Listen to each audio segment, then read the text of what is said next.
কোন মহিলা যদি কোরবানির দিনে কোরবানির পশুটাকে জানালার ফাঁক দিয়ে তাকায়া তাকায়া দেখে আর ইসমাইলের কথা ভাবে, আমি আমার ওই মাদেরকে বলবো, মা হাজেরা সন্তানদের সাজাইয়া স্বামীর হাতে জবাই দিতে দিছে, আর তোমার স্বামীর হাতে যখন পশুটা জবাই দিয়ে তেল মালিশ করে দিবে, এই পশুটাই দিয়া বলবে, ও জাতির পিতা ইব্রাহিম, সুন্নাত আবিকুম ইব্রাহিম, তোমার সুন্নাত আদায় করতে যাই মহিলাই গরুটারে খৈল ভুসি খাওয়াইছে, এই মহিলা গরম পানি করে দিয়ে আদর করে দিছে,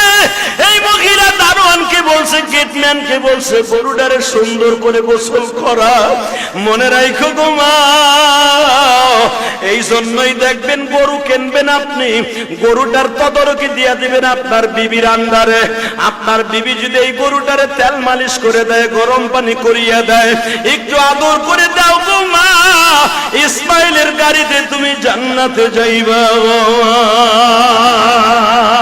এই জন্য গরু কিনা বাড়ির সামনে ঝুলাইয়া রাখবেন,